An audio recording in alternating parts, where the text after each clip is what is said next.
the opinions of the original source who expressed them. They do not necessarily represent the opinions of Revolution Radio and freedomslips.com, its staff, or affiliates.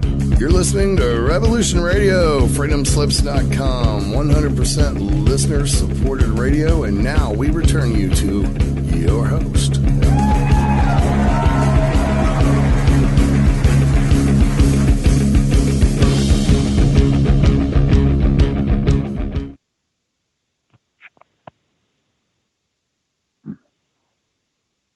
Okay, we're on.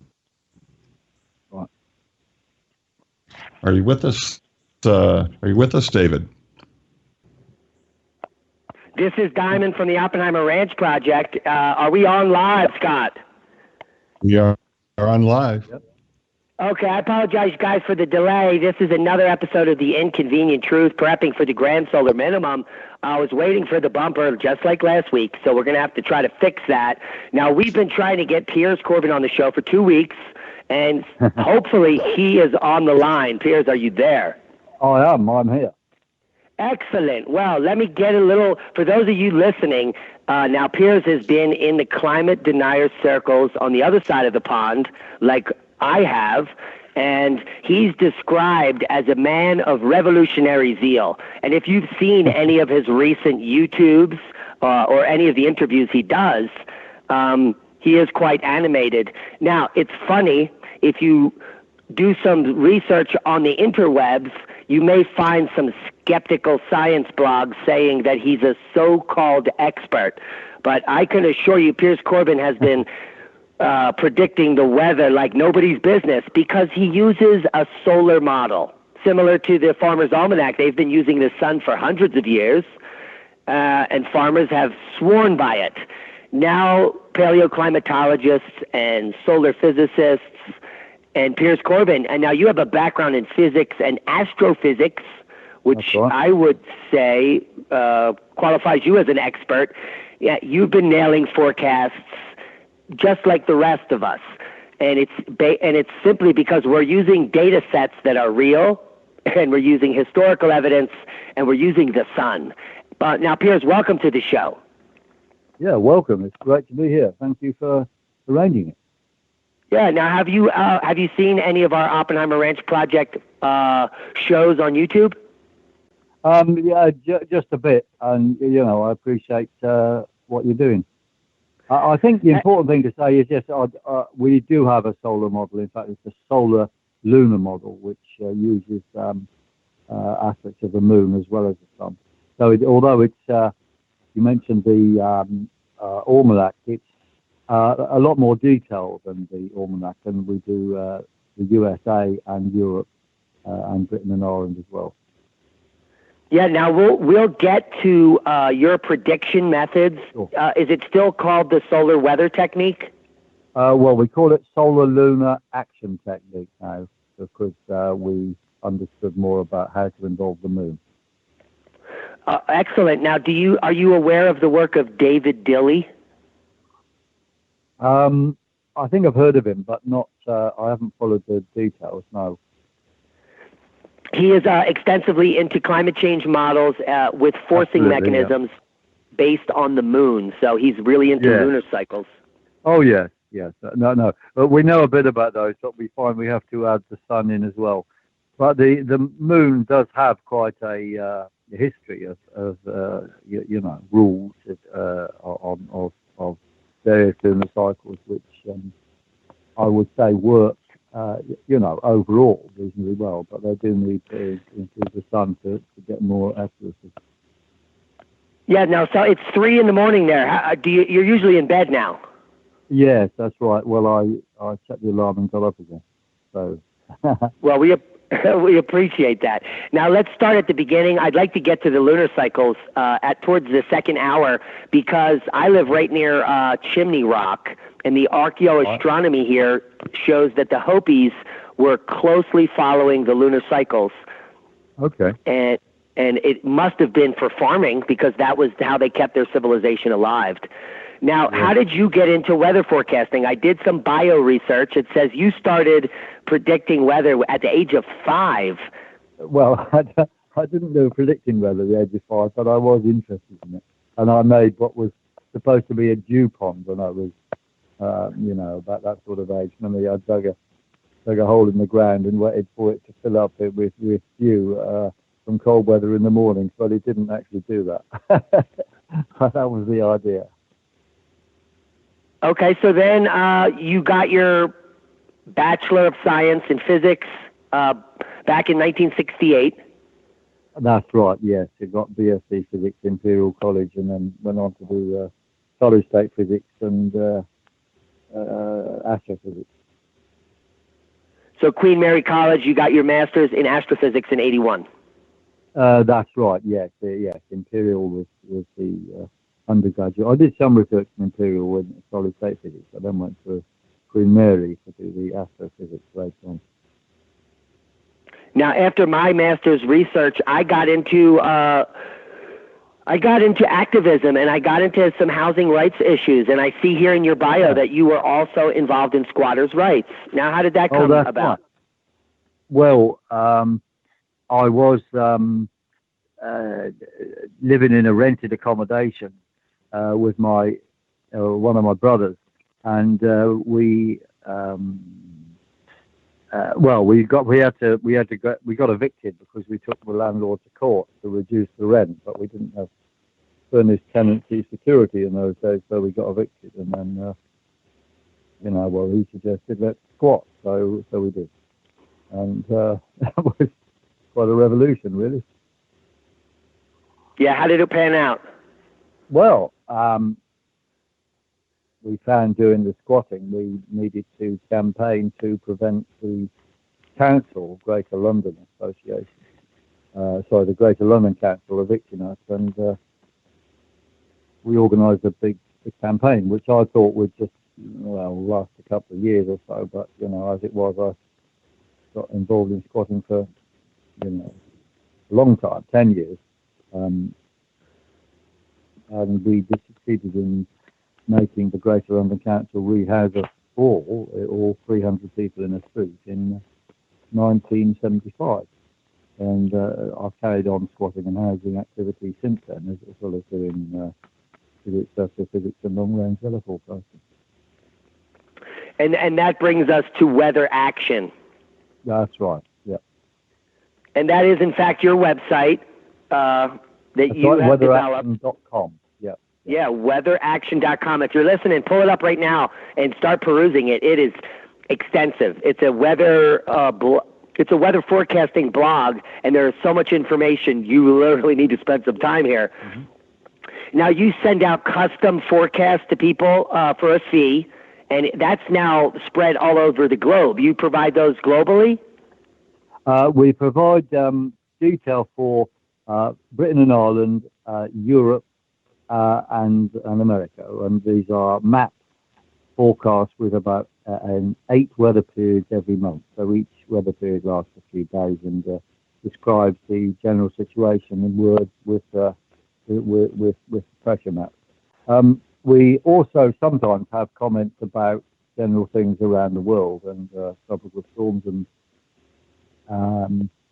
typhoons, but that's not on a continuous basis.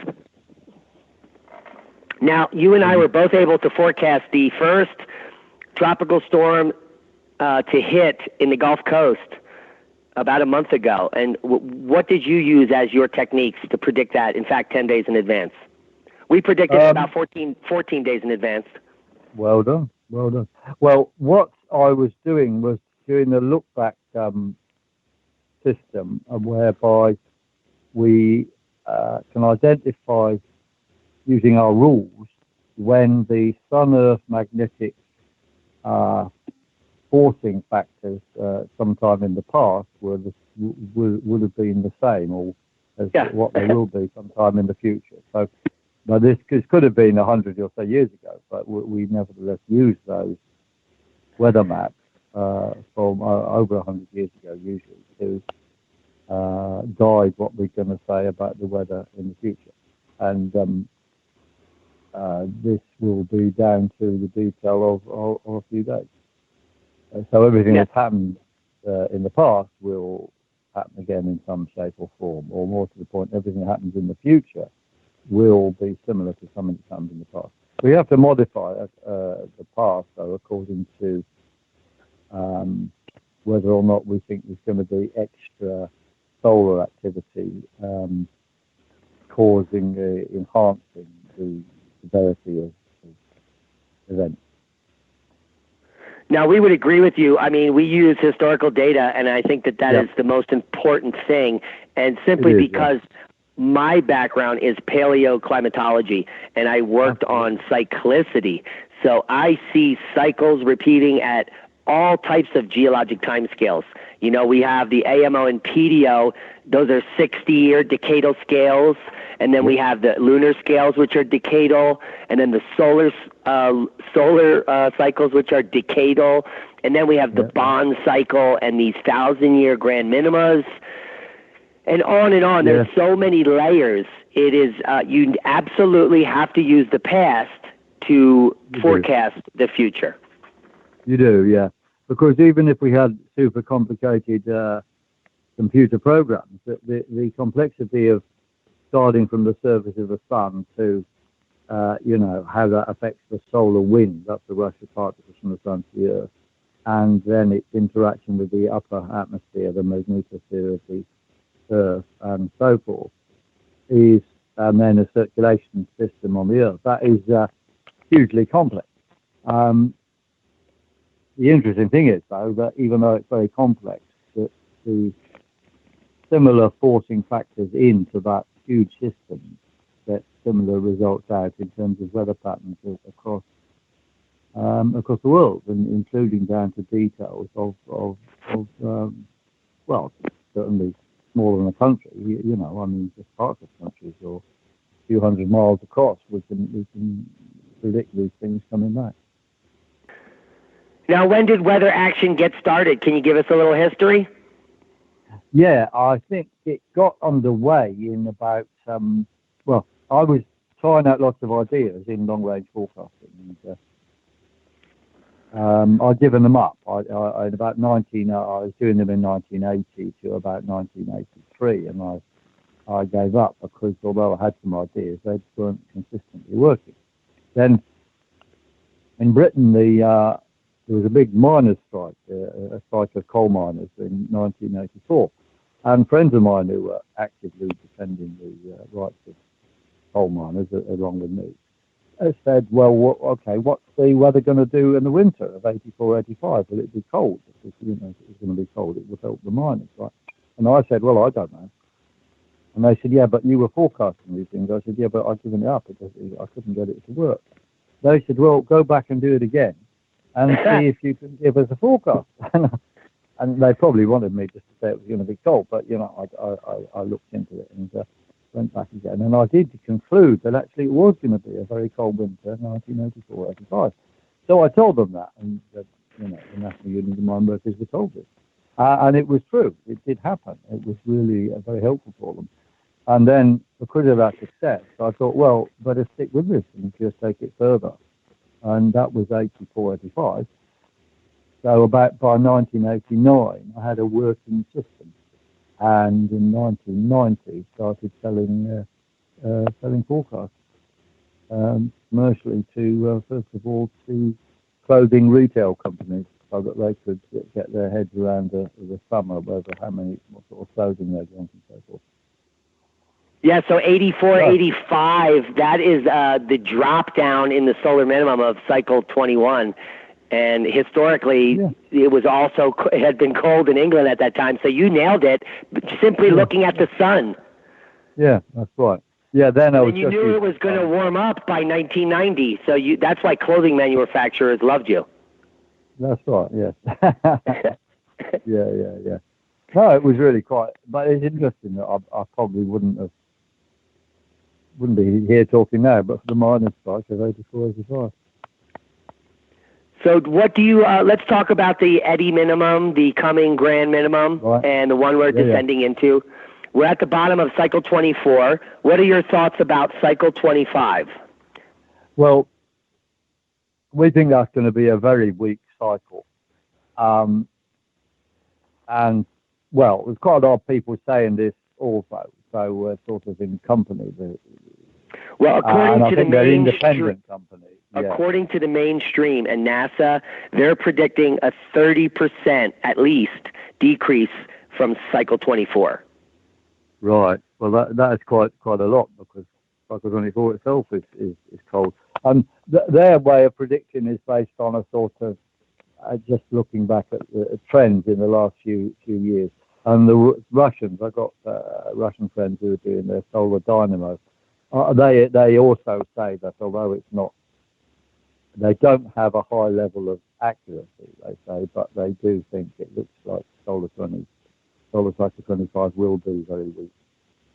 Are we talking a lot of the people work pointing in this direction? Yeah. So, Zarkova's work? Well, my friend is called Kirill Kutsanyan,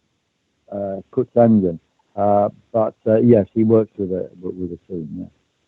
Okay. I'm Now, not what are sure your if it's thoughts? the same as the one you mentioned, but there's quite a lot of different Russians working on stuff. You see, there's the Solar Cycle people, the Solar Dynamo people, and there's the ones who are using similar sort of ideas of general cycles to what we use, although our system goes into a lot more detail up to a couple of years ahead. Yeah, now the Solar Dynamo, according to Zarkova, that statistical analysis is almost 97% accurate, predicting out the next 2 cycles. And it looks even worse for cycle 26. What are your thoughts on that? I don't know. Well, I would think cycle 26 would show a bit of a comeback. However, there are a lot of unknowns in this. I don't think the Solar Dynamo can be very good at beyond 2 cycles ahead anyway. But logically, we'd say that cycle 26 will be low as well. But whether it'll be lower than 25, I don't know. I don't think it would be lower than 25. But by then, of course, the whole world might be cooler anyway. So because of the larger ice caps which are going to be around then. So it doesn't mean we'll start feeling a return to anything like the warm weather we've had in 10 years ago. Now, Piers, we have a question coming in from our producer. Okay. Can you explain what a forcing factor is and how it helps with forecasting? Right. The forcing factors on the weather on Earth are primarily the position and speed of the jet stream. That's the immediate forcing factor. Now, the position and speed of the jet stream is driven by solar activity through the solar wind and electric currents which connect the sun and the Earth. And these currents and the solar wind, which is the 1,000,000-mile-an-hour rush of particles, is the big forcing factor into the jet stream. And this is also modulated by the position of the moon. So the forcing factors are the modulated consequences of the changes in the solar wind. And that, of course, depends on changes in the sun for whatever reason. And that has got a whole range of cycles and subcycles making what we see in the variations in the solar wind. Now, the solar wind has been dropping, as we would expect. That's right. As we go into solar minimum. But it is expected to, hit the floor. And in fact, just this month, we have reached a new cosmic ray modern maximum. Yep. And what are your thoughts on the effects, the Stensmark's work, the effects of cosmic rays on cloud nucleation, and does that, do you work that into your forecasting? No, we don't. You see, well, first of all, if it is important, it would come in automatically anyway, because if the solar activity is lower, then there's a lower solar magnetic field and also slower solar winds in general. But also that would have an effect on the cosmic rays. So lower magnetic field of the sun lets in more cosmic rays. But that would have happened in the past, as it will do in the future. So we don't need separate analysis of that. However, I would say that his analysis that the cosmic rays themselves are agents of change, of forcing between the sun and the earth, is incorrect. Because, you see, when we see a sudden change in the solar wind and geomagnetic activity changing and the jet stream moving, we don't at the same time see big changes in cosmic rays, because the changes in cosmic rays are much slower. So it's obvious, you think, if you can see that the cosmic rays themselves are not an agent of change in detail. In fact, there is also another fundamental flaw in this theory, because the solar cycle and the geomagnetic cycle is an 11-year cycle. Now, the world temperatures, though, follow a 22-year cycle, which is the magnetic connectivity between the sun and the earth. The cosmic rays, however, are modulated not by the magnetic connectivity, but just by the amount of magnetic field from the sun, and they're modulated to the whole solar system. So if this theory is right, there ought to be an 11-year cycle as the main cycle in Earth temperatures, but there's not. There's a 22-year cycle. So he overstates the importance of cosmic rays in terms of the weather. I've seen a good correlation between cosmic rays and rainfall.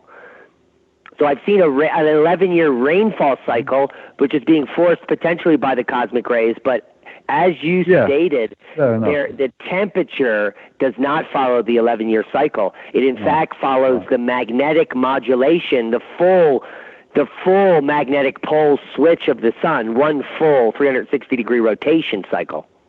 Exactly right. Yeah. So that is a fundamental weakness of his theory.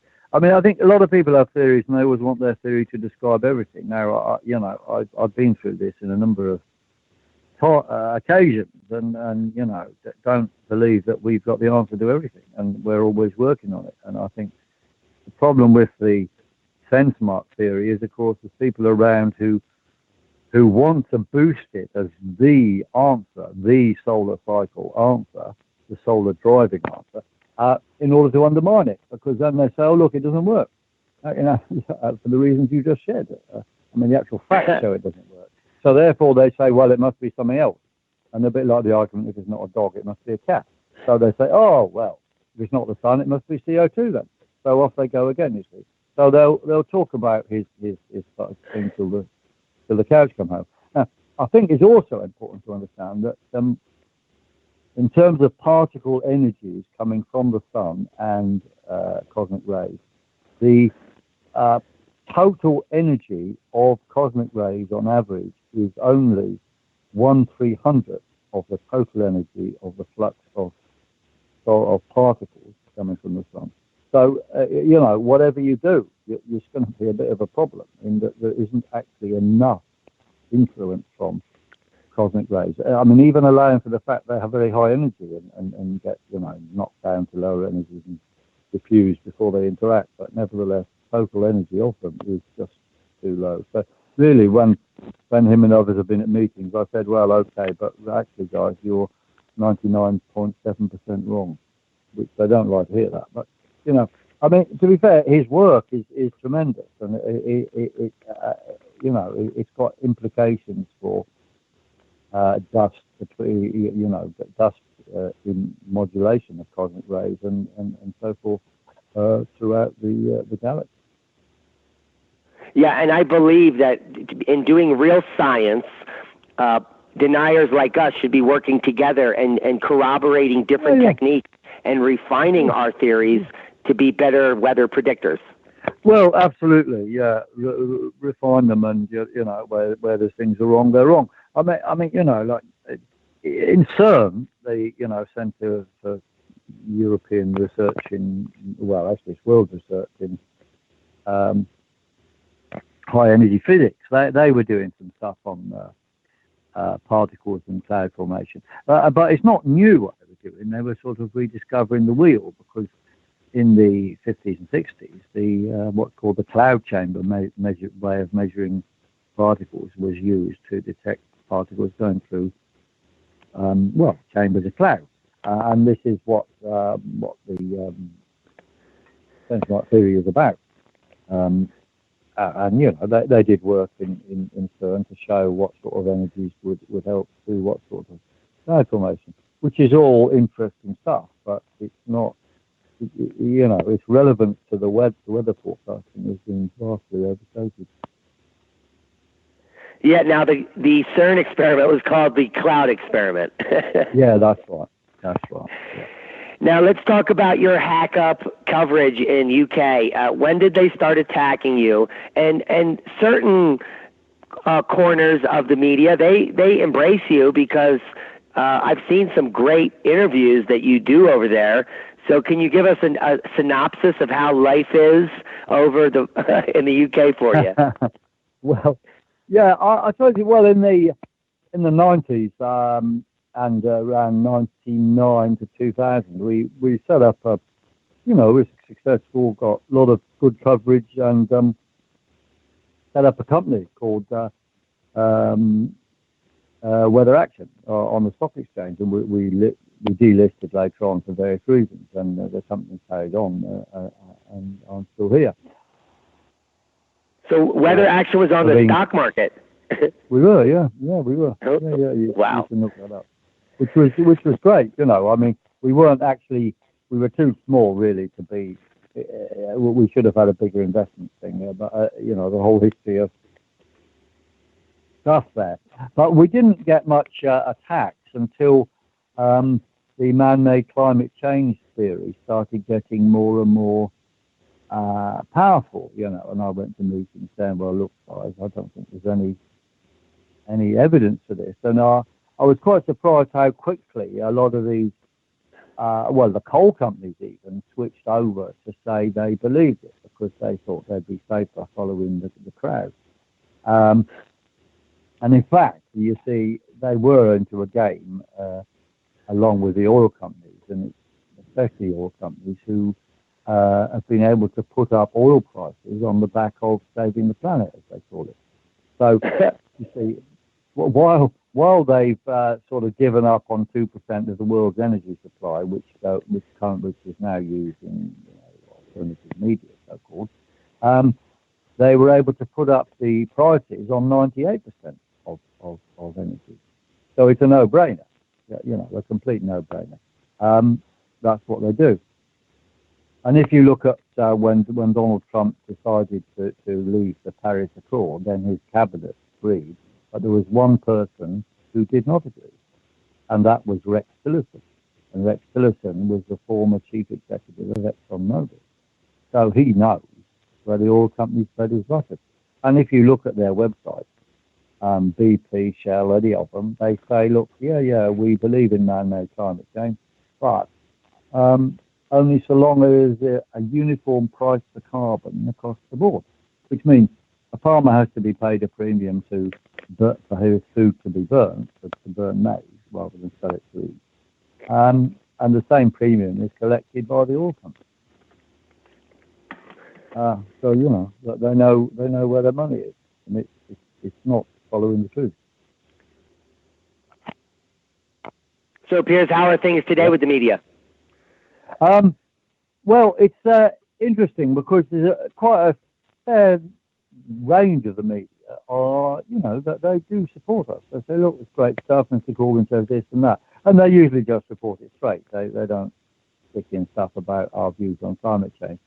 But there's been quite a difference on the BBC, for example. They used to report us on a sort of reasonably regular basis. And a big crunch came in 2010. We predicted the very cold December in Britain of 2010, which was the coldest for 100 years.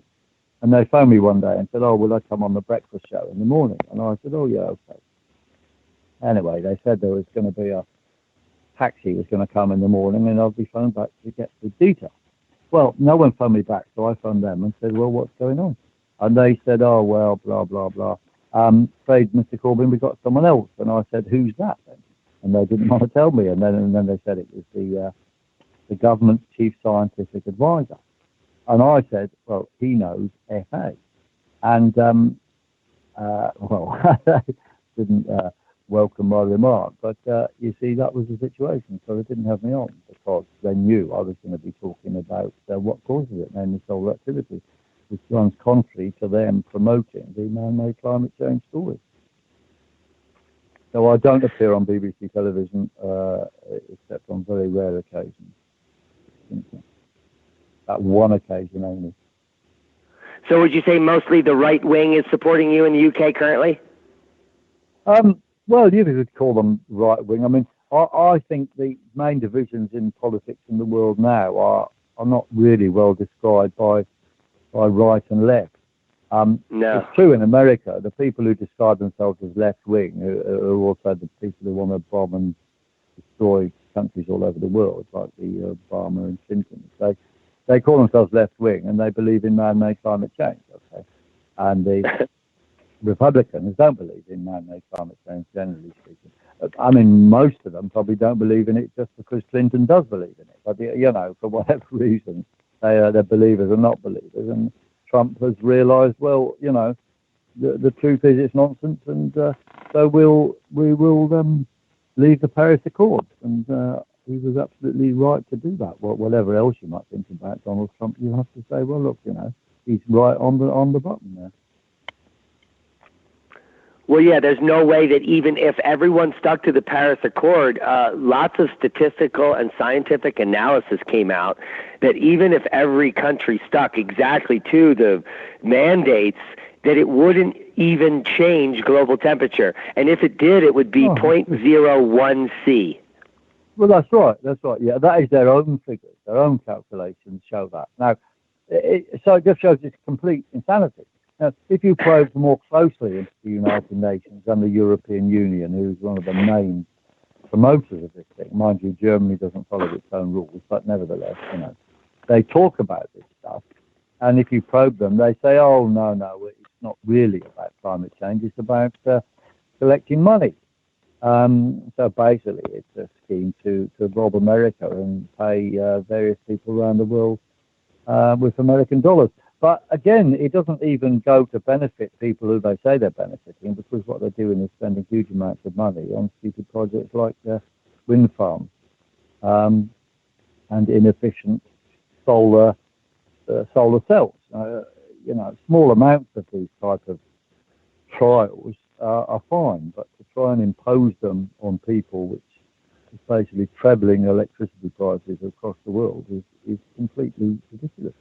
And it's holding back the development of Africa to make them pay more for energy. You know, 3 times more what we did in Britain and America to develop. It's just wrong. Yeah, it's absolutely crazy.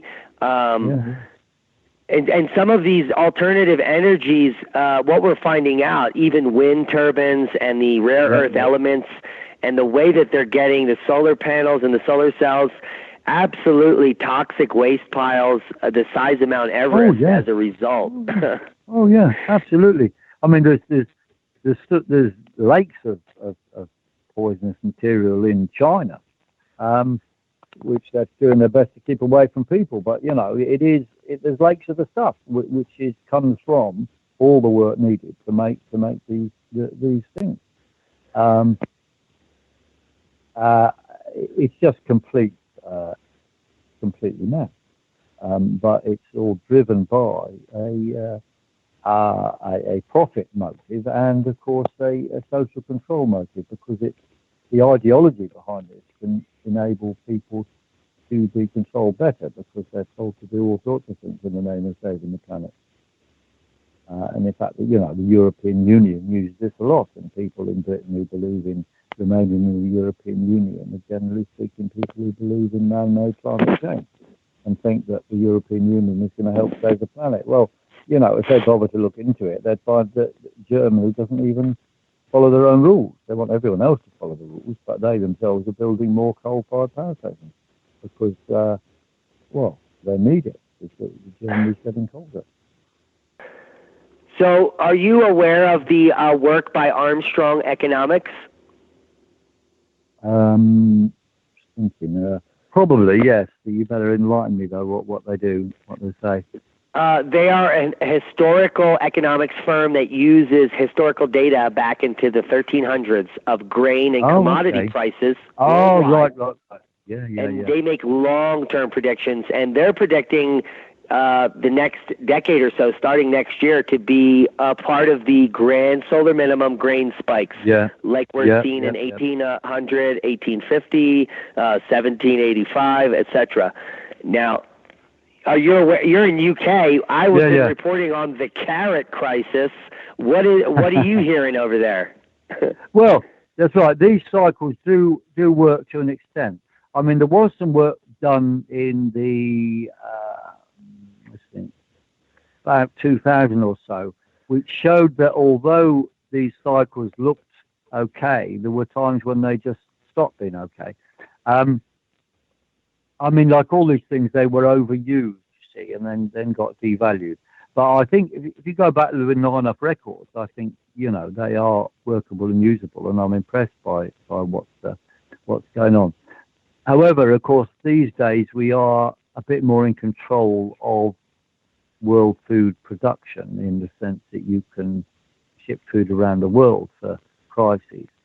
So although there will be a big farming crisis in Northern Europe, in theory it can be overcome by moving more food around the world and growing more in warmer places. Whether that will happen or not, I don't know. But food and commodities are certainly predictable crises. So, in your eyes, do you in your forecasting, do you see there going to be? You said there's going to be trouble in Northern Europe as far as farming. Yeah. I mean, we've seen the grapes fail, but I mean, grapes don't keep people alive; they keep people drunk.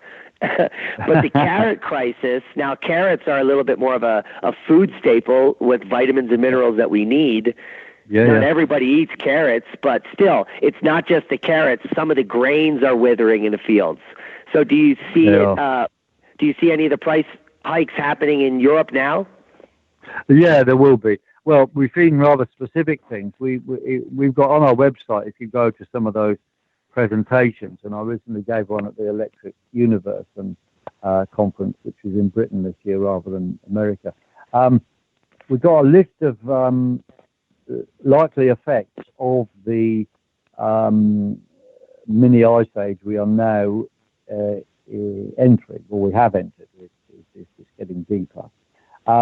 We've got one thing we warned of is general lower productivity in most of Europe in terms of grain production, and there'd be a lot of more hail damage of crops vulnerable to hail, including vines. And this year in France, quite a number of vine crops have been completely destroyed.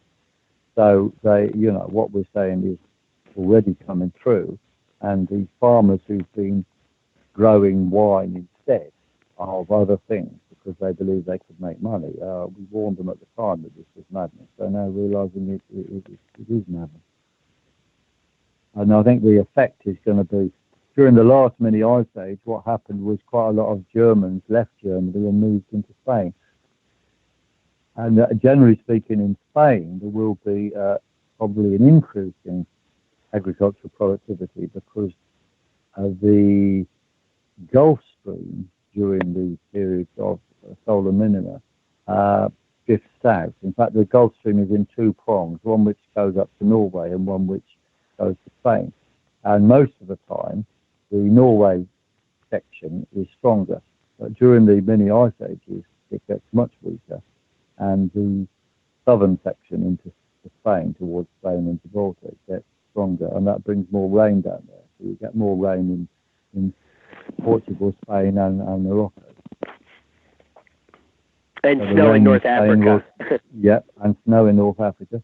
So the rain in Spain will come more than just on the plane, as I say. Now, you're talking mini ice age, and you agree that we have entered the next new cold phase. What is your idea of the next cold phase? Its length? How long is it going to last? Do you have any predictions? Yeah, we go along with Timo Naruma's idea that the worst part will be 2030 to 2035. There's some people, though, come up with interesting things about planetary formations. A friend of mine called Ulrich Lyon thinks that actually the coldest bit will be earlier. That doesn't mean it won't carry on for quite a long time, but the coldest bit will come earlier. There's others, Russians, who say that, well, okay, we'll have that, but then this might herald a full ice age, which could come during the next 100 years or so. Now, that's quite a dramatic statement, but, there's quite a lot of people who, well, I think everyone agrees it's going to be damn cold between the next 5 years and 20 years. And it may or may not recover a bit. And then it may or may not get even colder within 100 years after that. Now, I'm tending more towards the colder than I was before, just because the speed of things in recently has been so great. I mean, if you look at those graphs now of Greenland ice cover, I mean, the change between this year and the last 10 years is completely astounding. And in Antarctica, the amount of ice just building up is also, insanely fast. BBC and so on, and various mainstream media in America, of course, just report on bits of melting they see, but now it's revealed that the melting in West Antarctica is due to undersea volcanoes. Yeah. So, there's just completely no evidence at all for the CO2 zany warnings. And I think it's important to really listen to understand that there's no proof whatsoever in the idea that carbon dioxide has any influence at all on world climate. The levels of carbon dioxide are consequences of changes in world temperature, not causes of it. And that is what's proved by a million years of ice core data. Yeah, I'm glad you point that out, that we've had these million years of ice cores for decades. We've been well aware that CO2 has followed climate, and the empirical data is becoming clearer in recent years. Yeah, and now CO2 has gone off the charts, up above 400. And in the last 2 years, global temperature has dropped the most in decades, 0.62 degrees C. That's right. Yes, and if anything, it's logical to say, well, looking at previous cycles, it would suggest that there's some hundreds of years of delay on average between the temperatures going down and CO2 then later going down. And what we're seeing in the rise of CO2 now is due to the after effects of the medieval warm period, which is, some 700, 800 years ago. Because that is a similar type of delay is observed in Antarctic temperatures and the following CO2 records. And the reason for the delay is the complexity and slowness of ocean deep currents. There are short-term relationships between CO2 and surface temperatures as well, but the overall amount is going to be controlled by slow changes and long currents which go all the way from Greenland into the Pacific Ocean. Now, what are your thoughts on the Atlantic Meridional Circulation, the AMOC, shutting down in the next few years? Well, I think that is likely.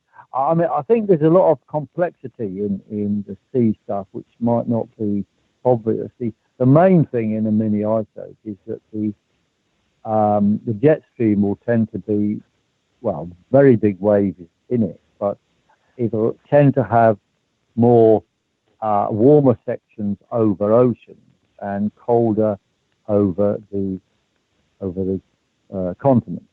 But the edges of the oceans, like Britain and so forth, will also be, essentially very cold because they're so near the continent.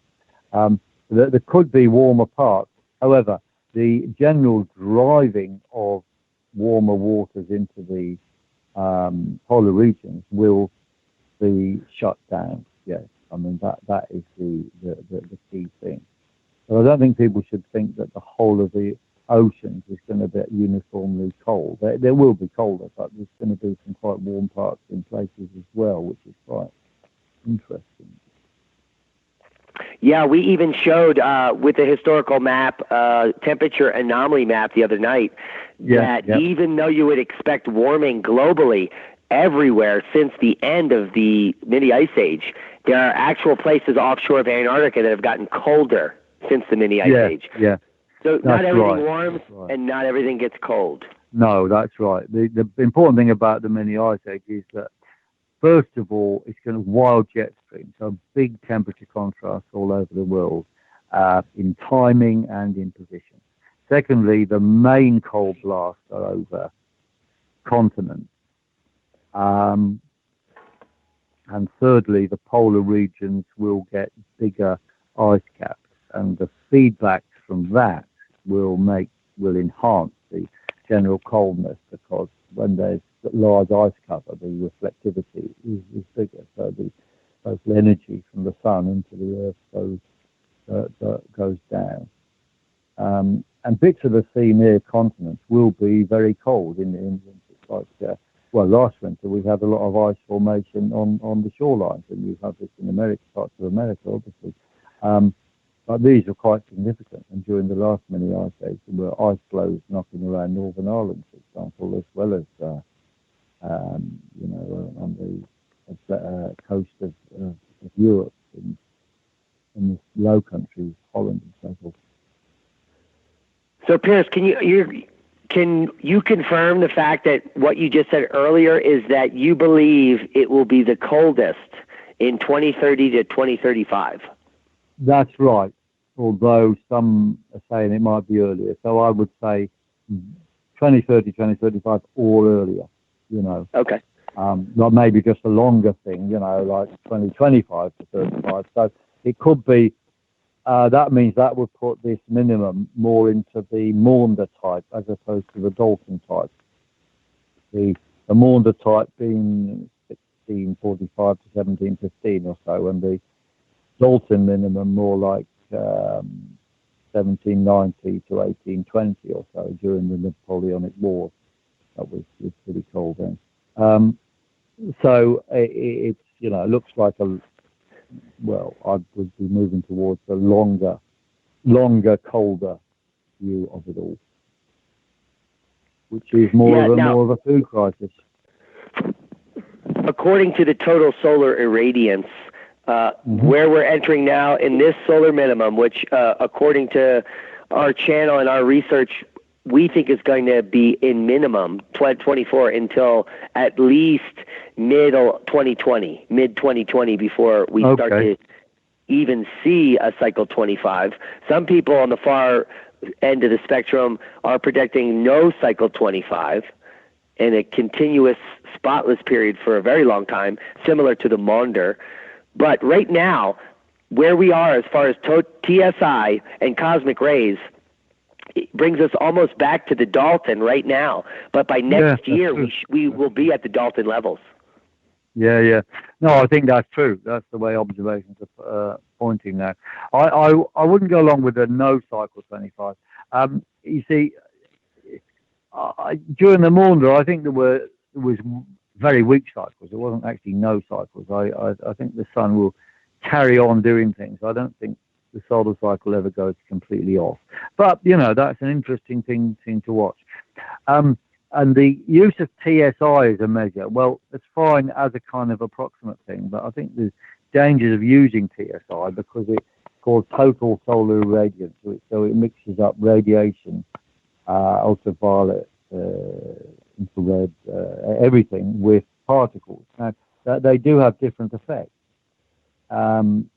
So I think although it's a general broad brush, it's like using a paintbrush or a broom to describe something when really you need a much smaller, you need to do things with a pencil if you can, if you see what I mean.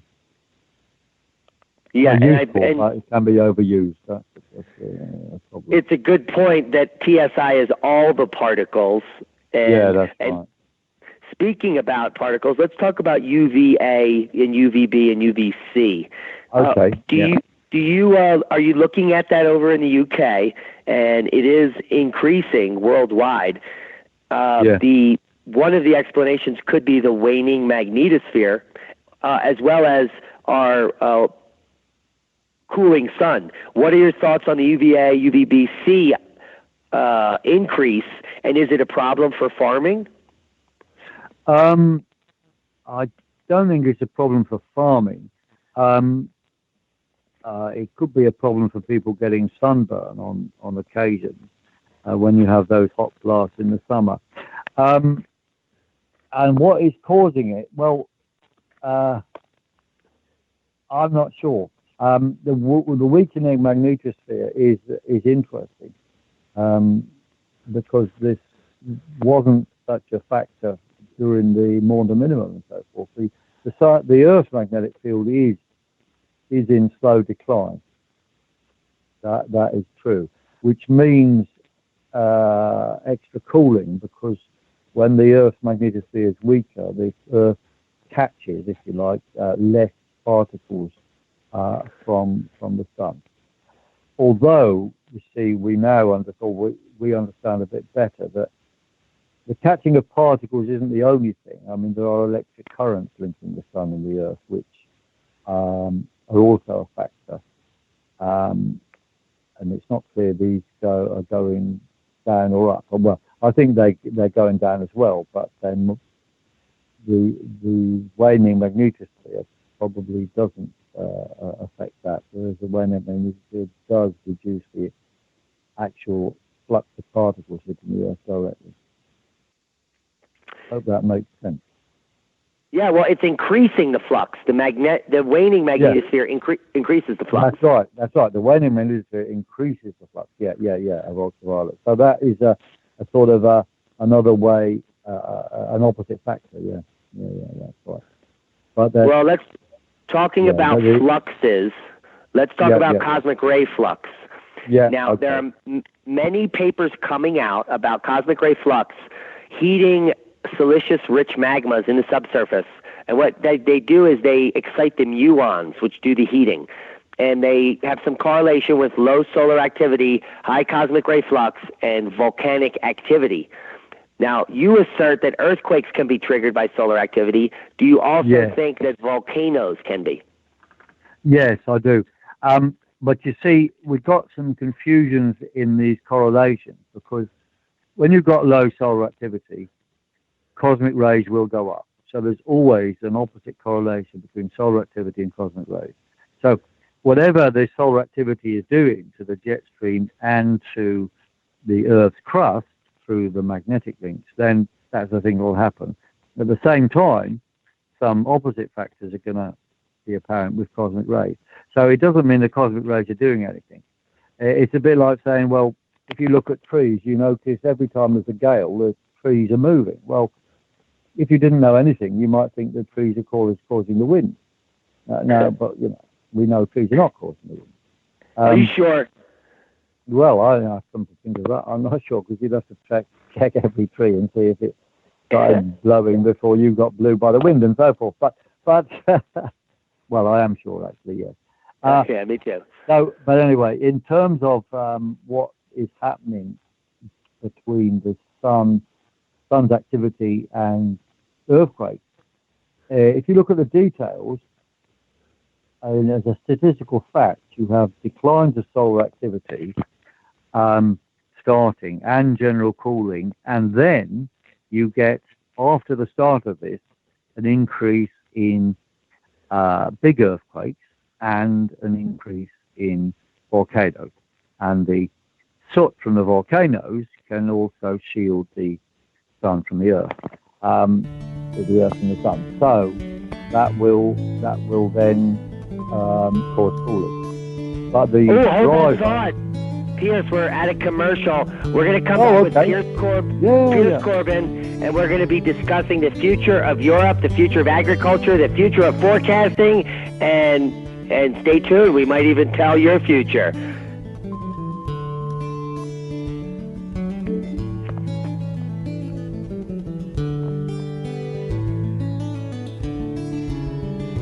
Stay tuned. Put it on mute, Piers, till we get back. Yep.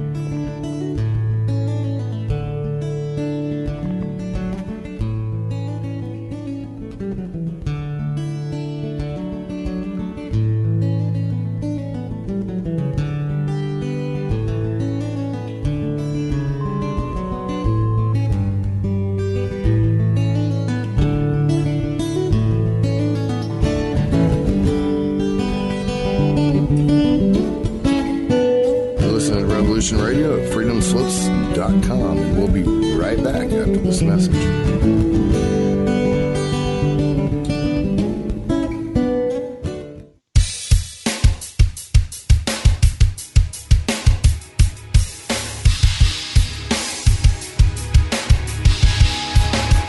Enter into a world unseen on Raven Star's Witching Hour.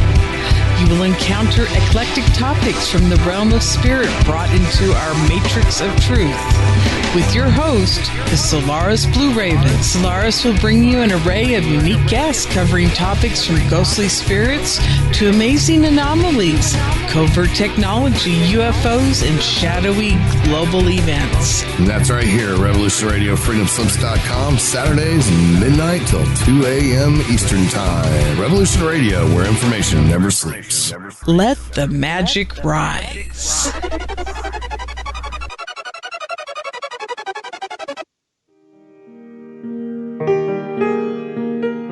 This is Barbara DeLong, host of Nightlight Radio, inviting you to join me on a cosmic journey, exploring a metaphysical montage of spiritual material, covering everything from the mundane to the magical, UFOs to unicorns, and everything in between, including spiritual readings for those who seek enlightenment. Let Nightlight provide you with equal measure of light, love and laughter, insight, wisdom, and inspiration.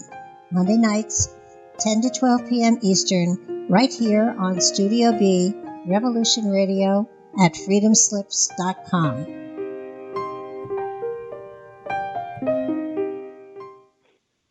The opinions expressed on this radio station, its programs, and its website by the hosts, guests, and call-in listeners or chatters are solely the opinions of the original source who expressed them. They do not necessarily represent the opinions of Revolution Radio and freedomslips.com, its staff, or affiliates. You're listening to Revolution Radio, freedomslips.com, 100% listener-supported radio, and now we return you to your host.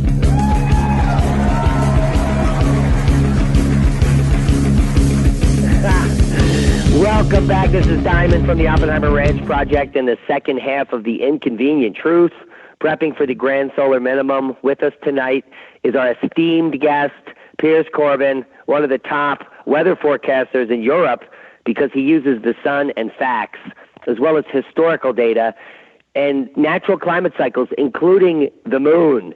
Now, the more natural forcing mechanisms you include in your forecasting, the better you are. Not these linear global warming alarmist models that go up, up, and up and show no reality whatsoever. Some of the models have been off up to 500% in 2 decades.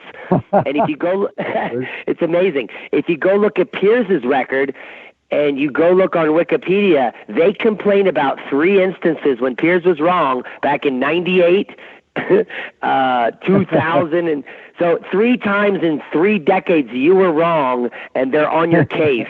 Now, what say you? Well, they're pathetic. I mean, Wikipedia in that sphere of things is just run by CO2 warmist madmen, and they just make up stories, or as you say, they'll find something that's wrong. Now, we will be wrong, 10% of the time, 15% of the time or so, or severely wrong in, I don't know, whatever, a small percent of the time, which is the ones they tell you about. what they're doing isn't science, it's anti-science. And of course they are defending a corrupt world program to impose the CO2 story on people, force up energy prices and control people. And I think it's worth noting that when you look at electric cars, the actual CO2 produced to make a battery for one of these modern electric Save the Planet cars is equivalent to driving an ordinary petrol car for 8 years. 8 years. So on day zero, when you start driving your electric car, you're already 8 years behind in saving CO2.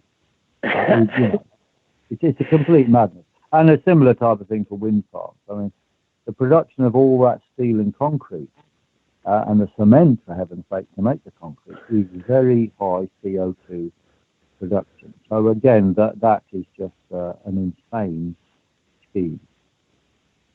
Well, it's crony capitalism at its finest, destroying the planet. And the misinformation is superb. We're now getting stories from the mainstream about global warming, global cooling, global warming, global cooling. Warming is cooling and cooling is warming, yeah. So there's nothing. If you are just glancing over the propaganda, you won't believe anything. You'll just be like, I don't want to know. Well, that's right. I've seen some stuff in the media recently saying there's a world heat wave on that. Well, hang on. There was a heat wave in Britain and parts of Europe, but, as a percentage of the world, this is trivia. And there could have been some heat waves in bits of, well, there was in bits of America, but Australia now. It's the summer. Yeah, well, indeed. And Australia, you look at Australia, it's actually reaching record colds for the last 100 years. And there's, ice in bits of South Australia, Sydney and so on, which they don't normally have at all. So they are in what is correctly described as a little ice age winter in Australia as we speak. And the world as a whole is definitely cooling now. If you look at the whole, including the polar regions and the colder bits of the motion of the jet stream and so on, you can see it is overall definitely below normal now. So I have a question coming in from Scott. Yep. He wanted you to clarify your position on cosmic rays. Now, quickly. Okay.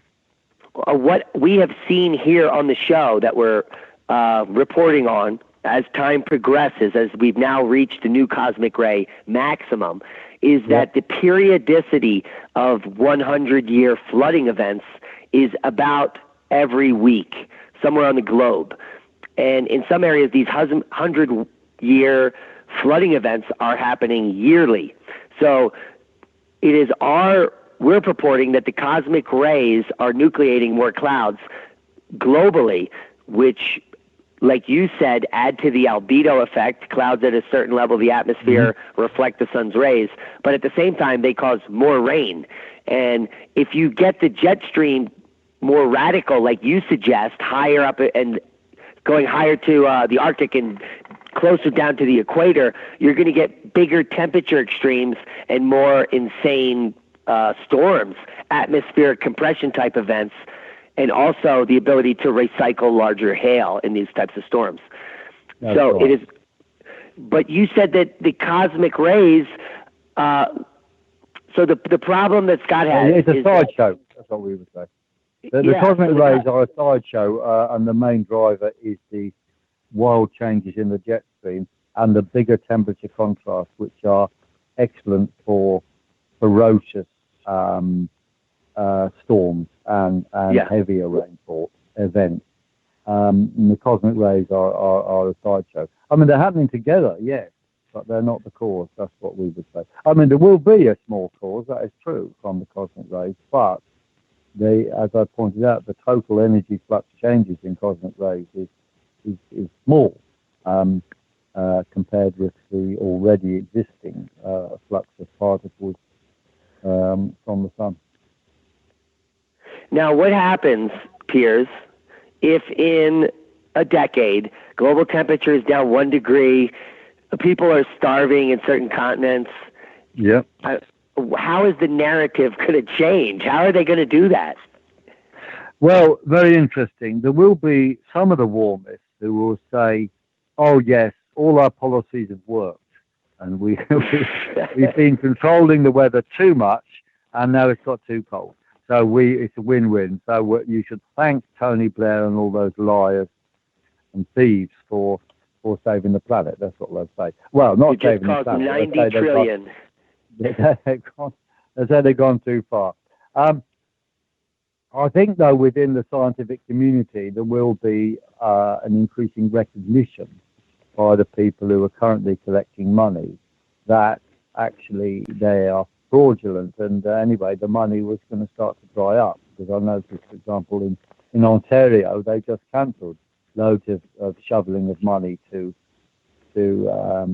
various alternative energy projects, and that is going to carry on. And when this happens, then the scientists or the pseudoscientists concerned are going to, well, there's no need for them to believe lies anymore because they're not paid for it. So might come back and follow the truth.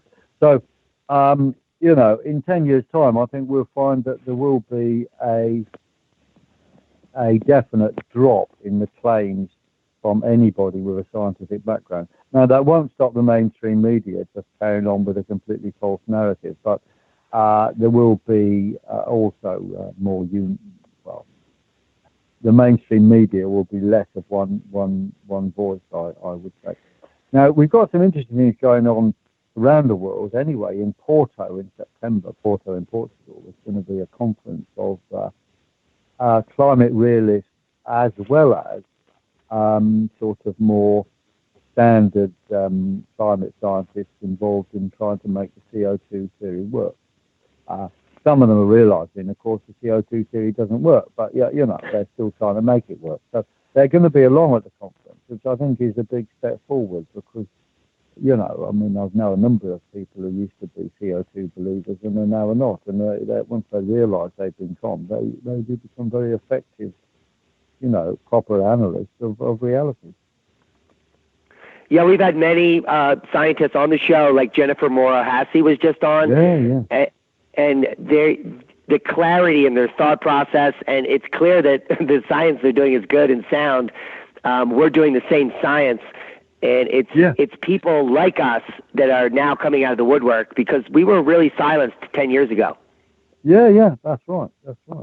Oh, yes, no, lots of people are coming up. There's also a lot more research going on into, because the data's better, more details of everything that's happening in ice cores. And there's more data on sea surface temperatures and ocean currents, especially.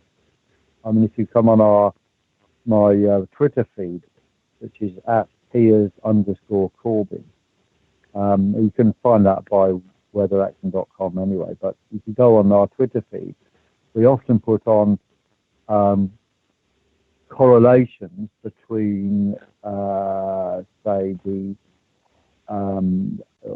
Norway current, which is taking heat into the polar regions, and solar activity or geomagnetic activity.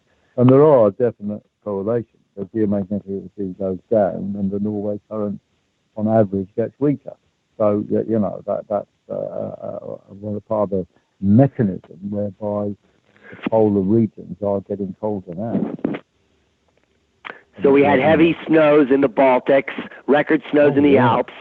We had huge amounts of snow up in Norway. What are your predictions for this winter? We're predicting double that. Whatever you saw, twice as much.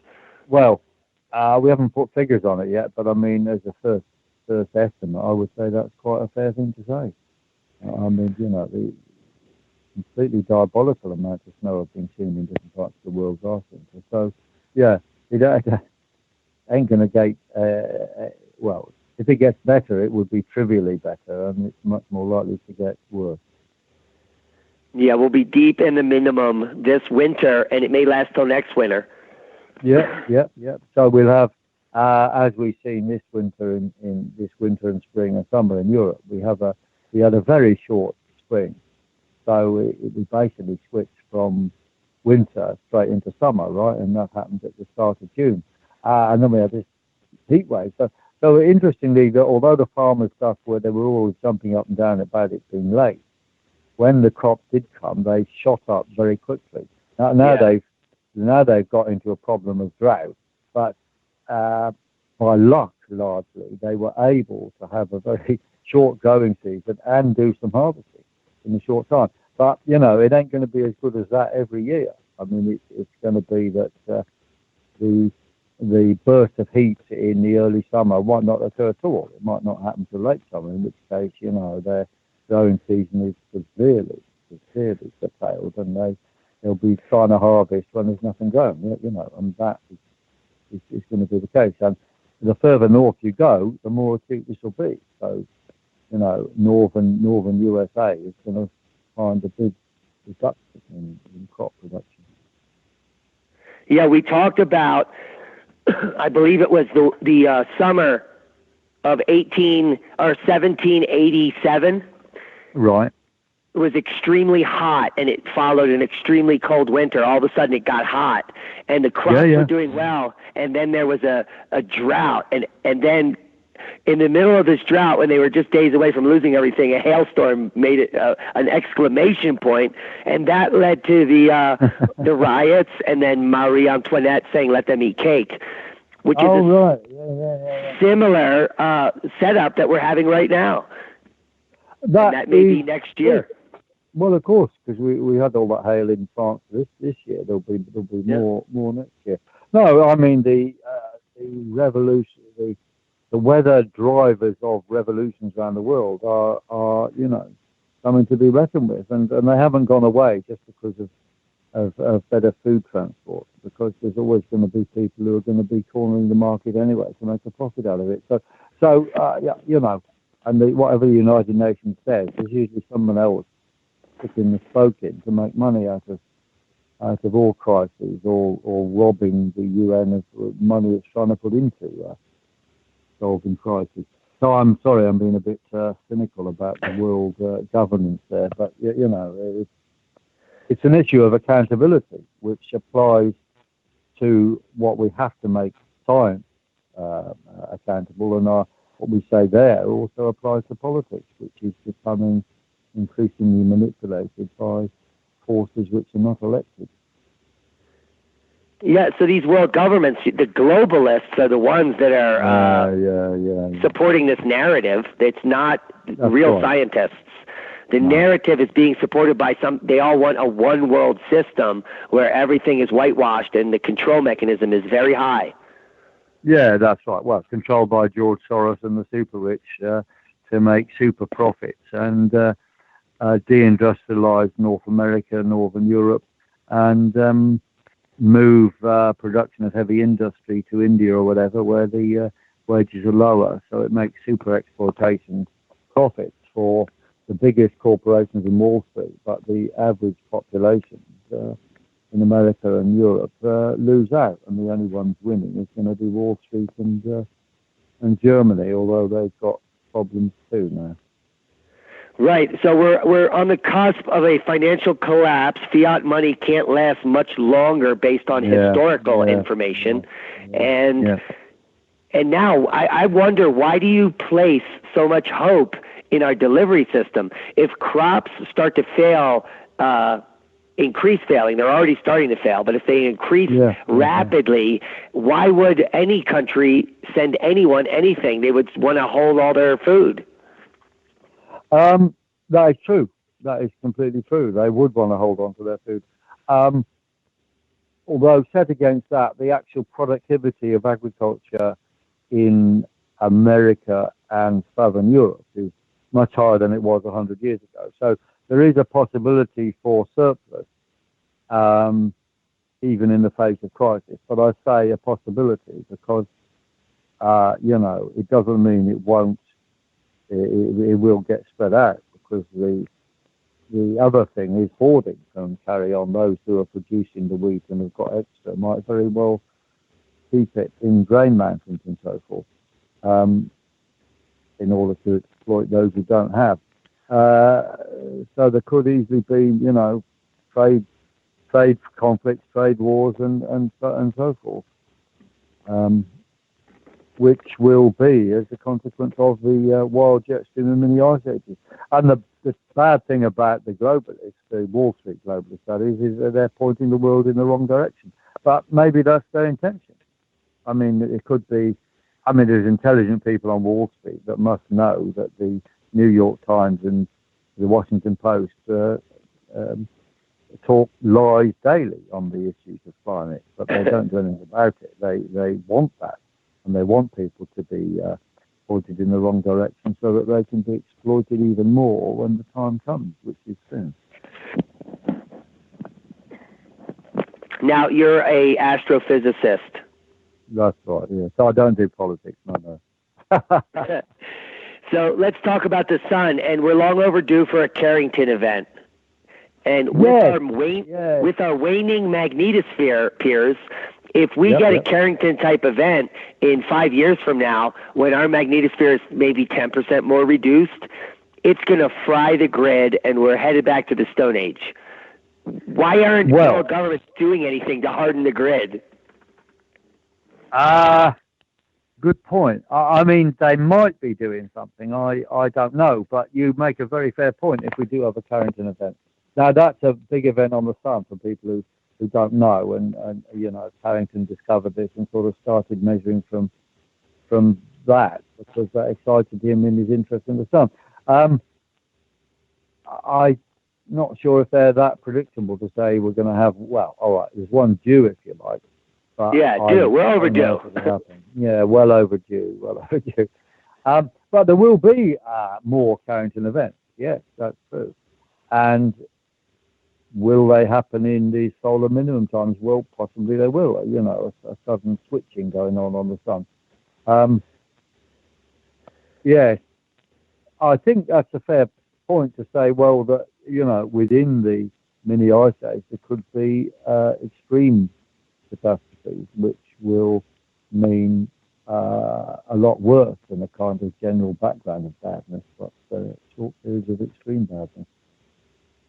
Yeah, and the Carrington event happened during cycle 10, 1859, and that was similar to cycle 24.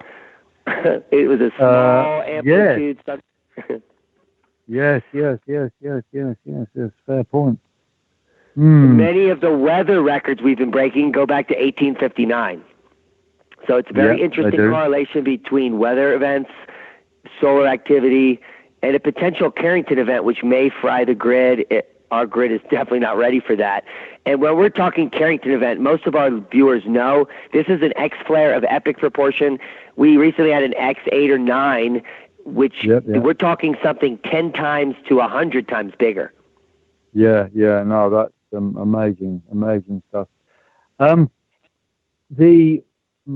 of the main periods of world temperatures, or solar activity anyway, which is for the 22-year cycles is closely related to world temperatures, is a 10 hail cycle period of sort of repeats on a smoothed out way, which in fact is 22 solar cycles. And now you just mentioned solar cycle 10 to solar cycle 24, which is 14 solar cycles, i.e. 7 hail cycles, because it's the hail cycles which are the most important. So there's a difference between that 7 and the 10. Be interesting to know if there were Carrington events 3 hail cycles or 6 solar cycles before 10, like in number 4. I don't know if there was a Carrington event in solar cycle 4. We have to find that out. I think there was a major solar flare reported in the late 1700s, and it's probably during the minimum of 4.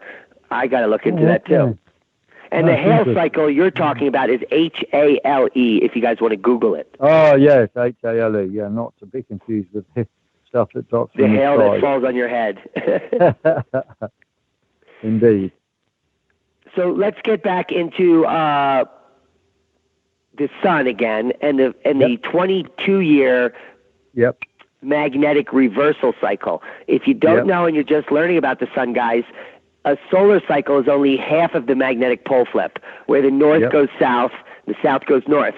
Another whole solar cycle has to occur for the pole flip to be complete, and that is an actual magnetic reversal on the sun, which takes 22 years, and that is one of the main drivers of temperature fluctuations on Earth, according to our guest.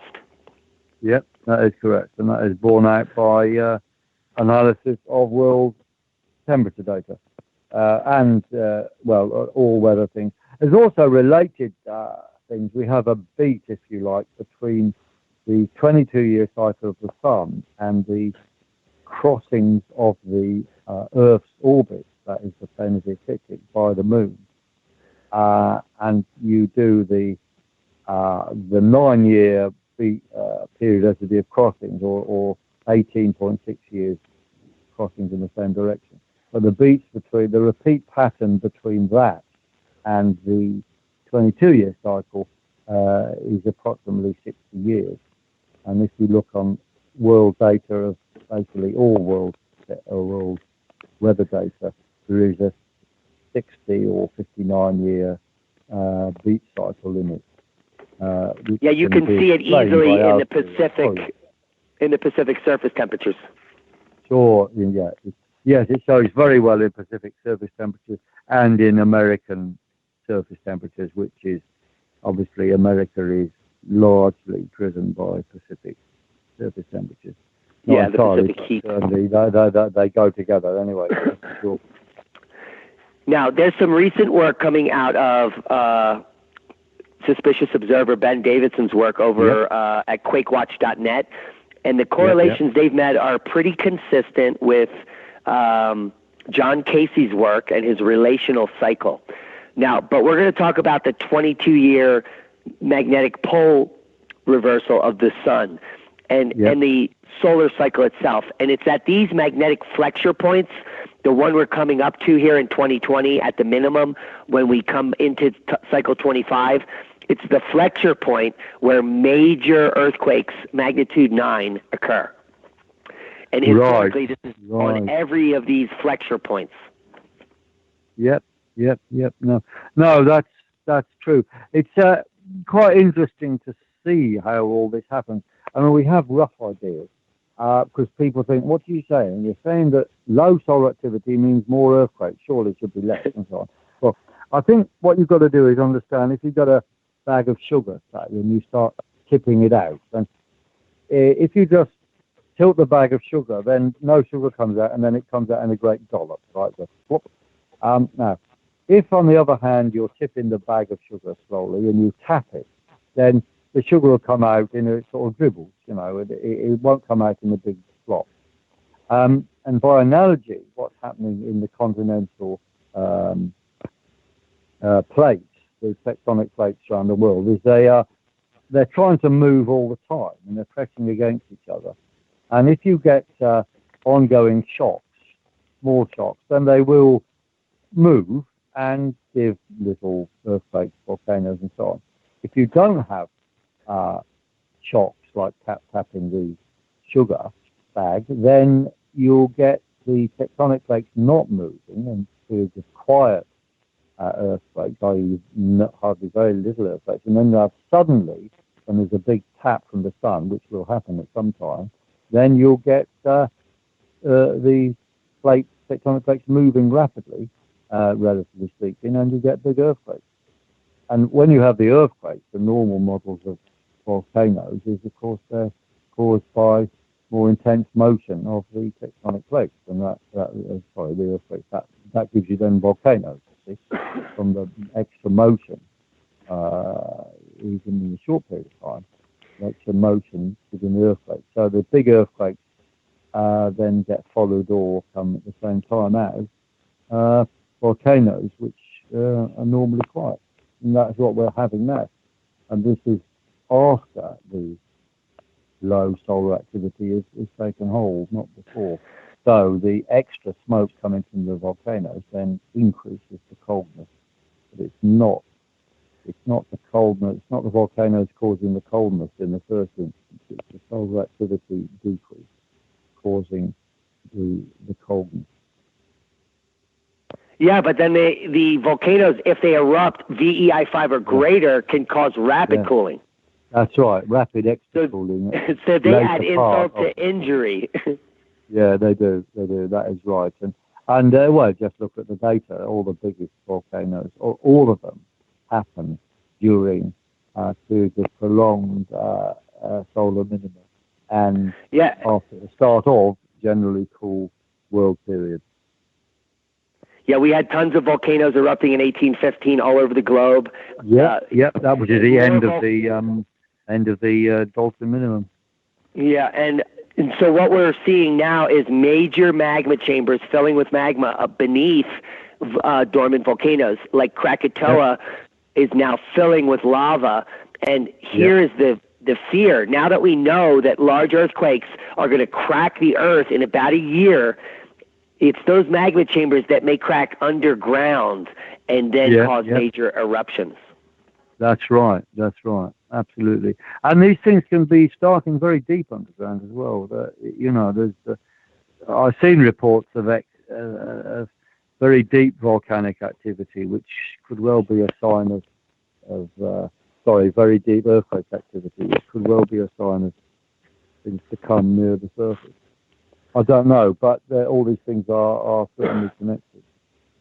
And we'll probably get more severe ones under the Antarctic. So I dare say we'll see more melting in the West Antarctic, and the warmers will jump up and down and say they're happy. But if they bother to look at the rest of Antarctica, they'll see great wads of snow and ice building like nobody's business.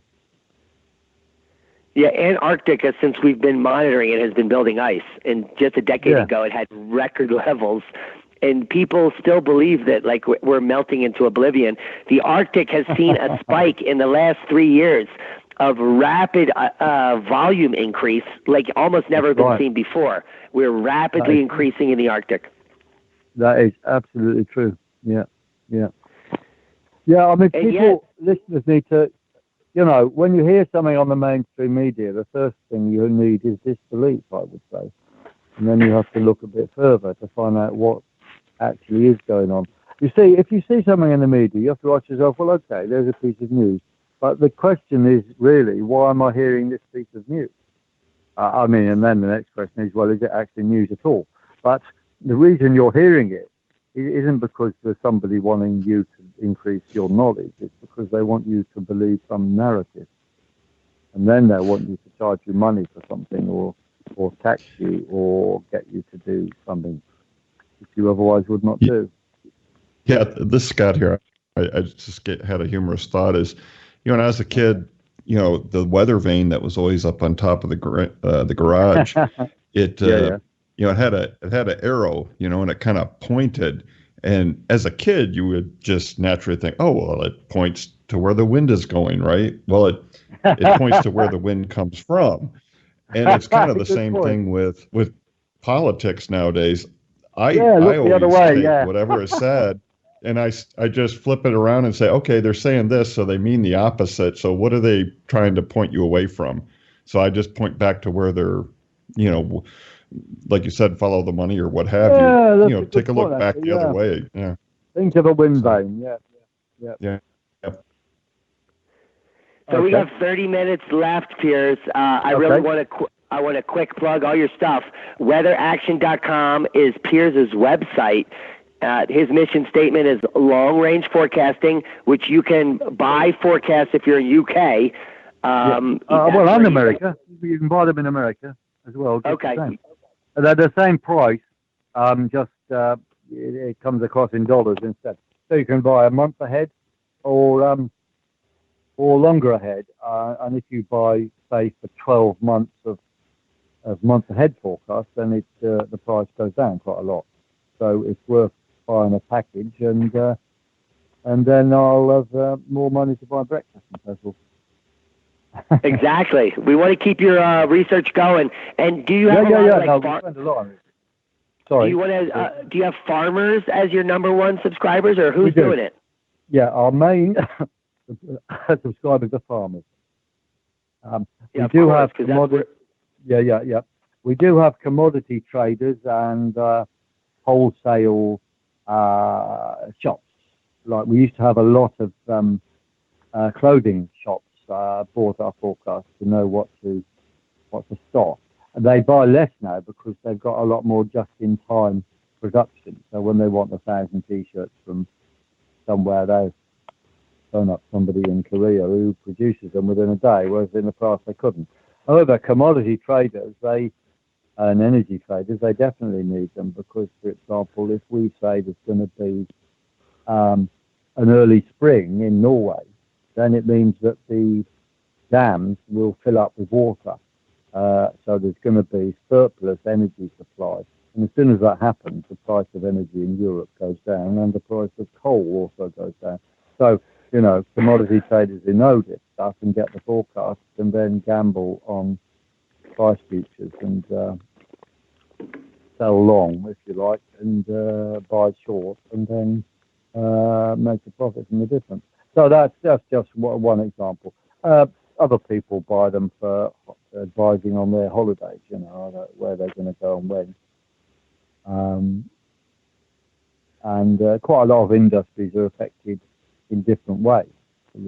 Travel industry, holiday industry as well, of course, as individual holidays.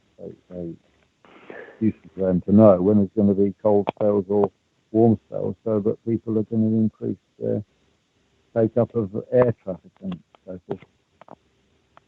Yeah, so if you're listening to the show or you see the video, weatheraction.com, and you can help support your bottom line. If you're also a weather forecaster on YouTube and you're doing it as a business, I bet you this could help your bottom line. Oh, yeah. Additionally, farmers, clothing retailers, if you know what's going to happen before the others do, you could be in a very good position to win. So there's ways to profit off of weather, especially when we're going into a cold period. You can get into rigid greenhouses to protect from hail. It's the way of the future. We need to be growing food regionally, locally, to survive and thrive in the coming times based on historical data. We know there's going to be crop failure and shortages of food in the near future, and it could be anywhere. That's the difficult predicting nature, predicting out in a few years who's going to be starving. We can't do it, but we could probably tell you that somewhere there will be a lot of people starving. And if everyone's prepared, then we don't have to worry about those types of things. We're just not preparing for them. What say you? Well, I say that's absolutely correct. And be interesting to hear what listeners have to say. But, forewarned is forearmed. And we've had this summer, actually, quite a lot of people writing in with very specific congratulations on our forecast. I mean, first of all, people involved in gardening and directly in farming, saying that them knowing there was going to be a late spring was really very useful because it meant that they didn't waste money by planting too early and having the crops killed. They planted late. And then secondly, being ready for the heat wave which came along in a lot of parts in June and, continuing in much of July. Again, they were very pleased to be ready for that, and they've obviously increased their bottom lines as a consequence.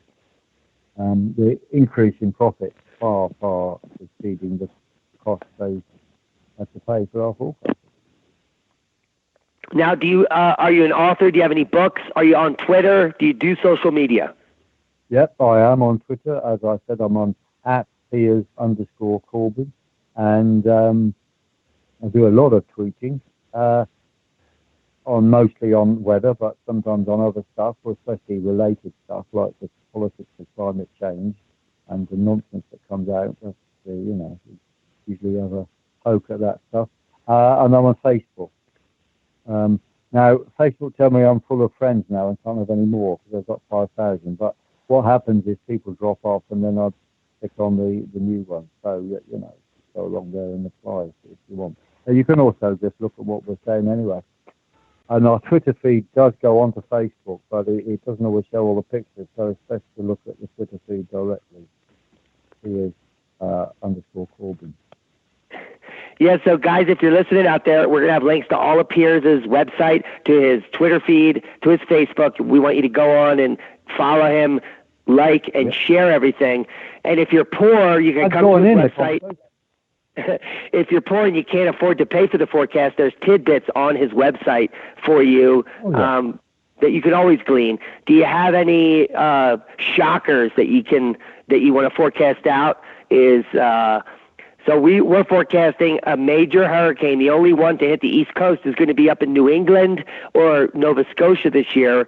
We believe that because the large temperature anomaly up there in the North Atlantic waters, the rest of the Atlantic isn't that warm. So we feel that if a hurricane gets up there, it's going to intensify offshore, and that will be one of the largest storms this year. Yeah, no, that's really interesting thing to know, and I think people ought to, look out for that. I think a general point about the storminess on the East Coast is that because of the wild jet stream, that means more often you're going to have these very big temperature contrasts. There's a blast of cold coming from the north. And when that also meets, say, a hurricane or tropical storm coming from the warmer Atlantic or Caribbean, when it meets that, it will make very intense storms, which will then hit into the East Coast. See? So there will be more of these type of things during the mini ice age. There might be less storms overall, but a higher proportion of them will be these intense bad things on the East Coast of the USA. They just had 2.67 inches in 40 minutes in Washington. Wow. Yeah. Well, see, that's the shape of things to come. I mean, that is wild jet stream, high temperature contrast, and sudden impact from the solar wind. It was probably associated with increased density in the solar wind. But in standard meteorological terms, of course, the big temperature contrast will lead to these type of things, and the giant hail, which is extremely damaging for crops as well as motor cars who happen to be parked in the stuff. And people, if you're out in the open, you're absolutely fucked. My God. Yeah, that's right. And birds, well, it kills birds. I don't know if you noticed, but birds often, they will, when it's about to rain, when the sky clouds over, the birds often just go straight to shelter. And I don't think birds could survive those hailstorms at all. Okay, Piers. So we've talked about your website. What's the future hold for Weather Action? Well, what we want to do is expand our skills to cover the whole world. A difficulty is there isn't enough data around the whole world to go back, 100 or 150 years, which is the sort of period we like to have. We'd like to go back further everywhere, which is very difficult because the maps don't exist beyond earlier than, 150 or so years. But we're finding certain shortcut ways of understanding the rest of the world. So we're hoping to develop these for China, Asia, and Australia. We have had success in the past of predicting Australian cyclones, which we will be continuing on. So that is what the wish is, and we hope, within a few years we could predict the whole world in a quite effective way, including ways in which we'll anticipate the food crises which are likely to come from the crop price. And if people join in and support us, then we'll have, more customers which can help fund this research. So we can advance more rapidly. Maybe you launch a Kickstarter. Yes, well, it'd be nice to have Kickstarter. Well, all businesses have their ups and downs. I mean, we're doing okay, but we do, because of what's ahead, we do want to be able to make a fair amount of expansion in activity. I've been going to a lot more conferences recently, which is always a good thing. Electric Universe conference about new ways of looking at the sun and galaxies and so forth, which will have a bearing on our forecast, I'm sure. Yeah, now Dave Talbot reached out to me years ago to do a quick interview when I started talking about Electric Universe type things online. You wondered where I came from. So I went to the 2017 EU conference here, and I recently heard that you were at a US 2015 conference, weren't you? Yeah. I wasn't in the 2017, but we just had one in 2018, which this time was not in America. It was in Britain for the first time, you see. It was in Bath and then in the Quantock Hills, which is also in southwest England. And I spoke, I gave a main presentation and spoke in a number of the discussions. And it was really a very, very interesting, eye-opening thing about the importance of the solar wind and electric currents connecting, called Birkeland currents, connecting the sun and the Earth and the sun and the planets and so forth, and galaxies to each other, which a lot of it is a new way of looking at astrophysics, and I think there will be a revolution in astrophysics as a consequence of this over the coming years. Certainly the ideas in there now are already showing to be quite important validity. Yeah, it's amazing following the EU. I've been following electric universe theory for a long time now, and just the electric comet model, Birkeland currents, these things are all being proven by NASA and other scientists that are trying to hold on to the old, the traditional model of cosmology based on gravity.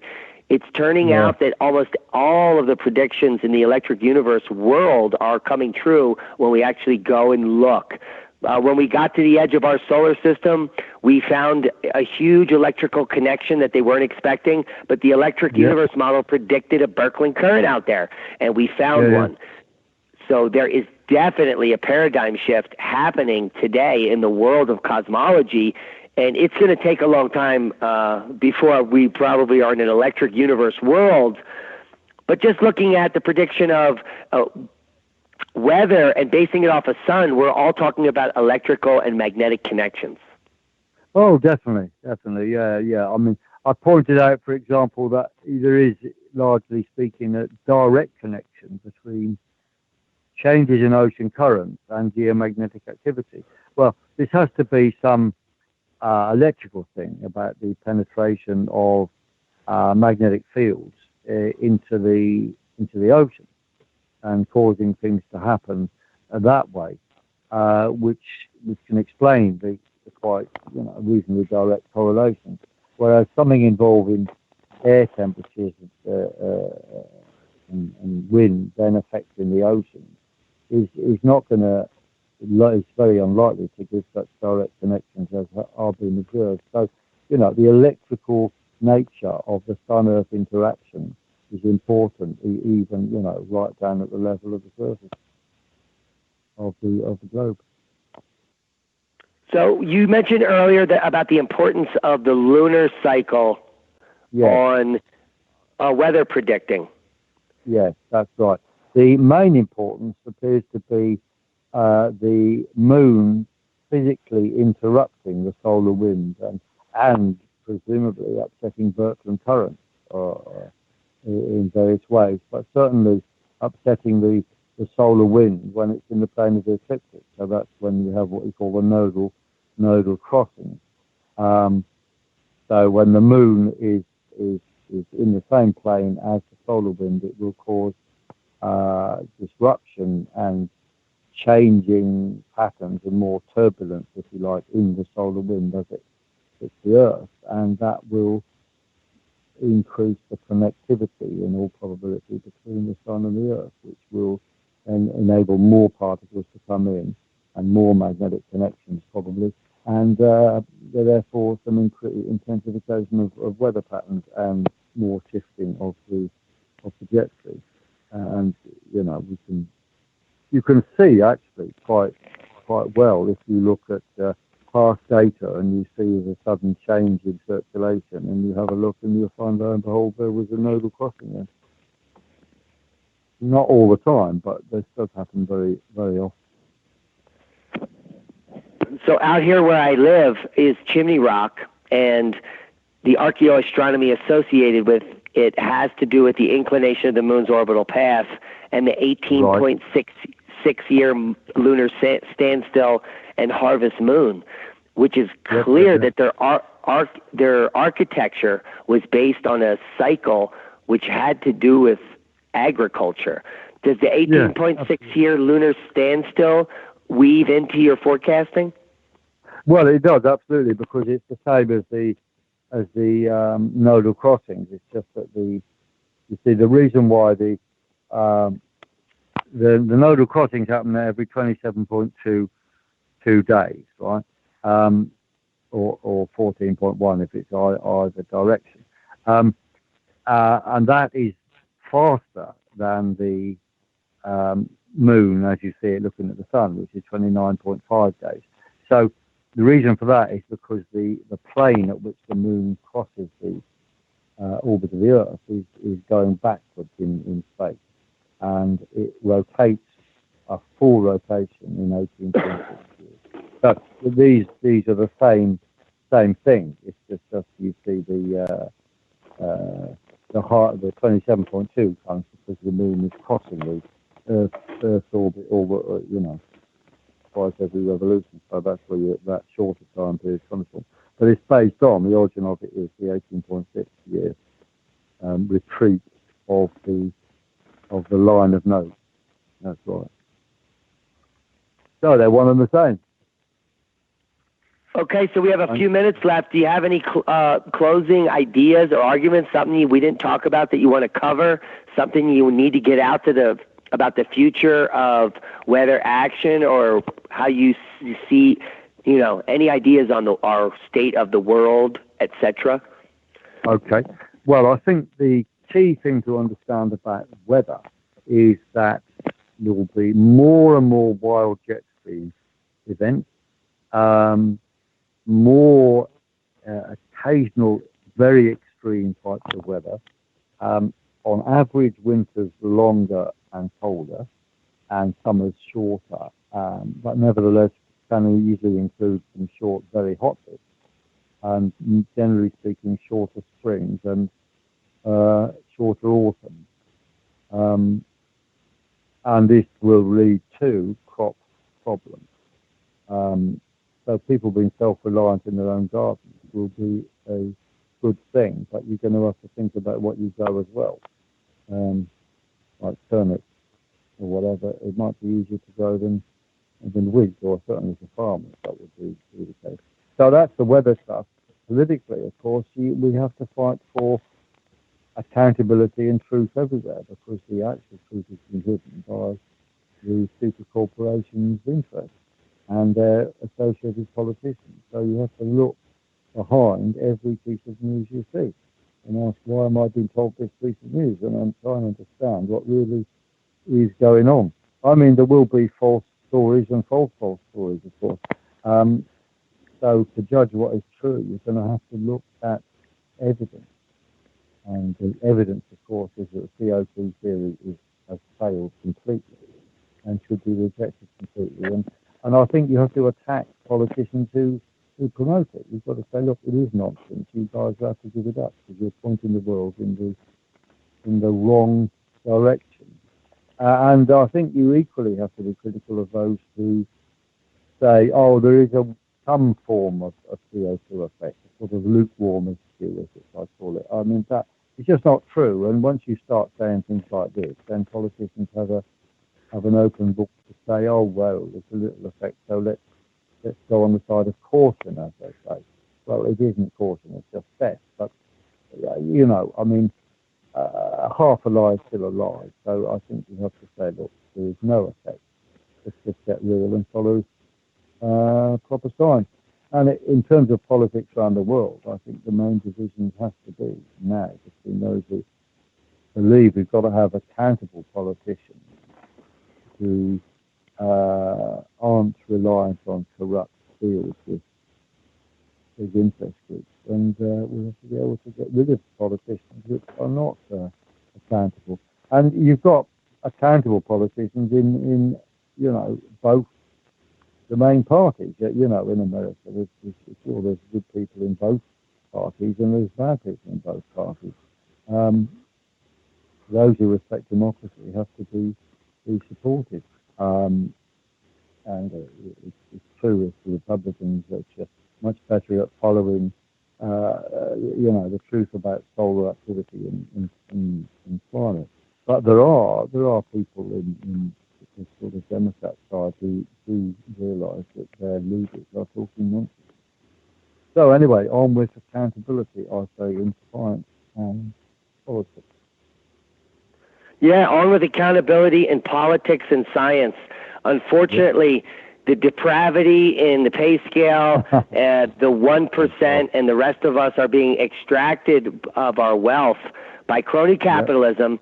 It's all being whitewashed by the globalists, and many world governments' decisions are not based on democracy anymore. They're based on the powers that be. Some call it the shadow government, some call it the Illuminati, some call them the globalists. Shadow government is real, yeah. Yeah, this is just the richest people in the world that are controlling the destruction of the earth. Now, it is our hope, scientifically and on the channel, socioeconomically, that the coming coal period is going to cause major collapses globally, which will be able to reset the fraud, propaganda, slavery model that is plaguing the world. We're going to have to go back to basics. Many people in many regions, if there is a solar flare, will be without electricity. You got to learn how to collect water, grow your own food, and it's basically, back to homesteading, Little House on the Prairie. You have to shoot some animals in the woods to live. Those of you that are in major cities where this may occur, go look at the historical record of what happens during famines. It is absolutely unheard of and atrocious. They sell human flesh at the butcher shop. I'm not being disgusting. I'm being factual. There is cannibalism that is rampant at times of famine, and if you're not prepared to protect your family and your stuff that you are stockpiling, you could be in a world of hurt. We've talked to many forecasters at many scales, and the short-term outlook is poor. The long-term outlook is worse. So it's imperative now that you start learning any of these tools that may be important to survive and thrive in the future now, and even practice them. Go camping. Start a garden if you haven't. Find like-minded. Go to the gardening club in your area, because we may need to all be resorting to this. Yeah. Oh, I agree with that completely. I mean, What are you doing to prepare, Piers?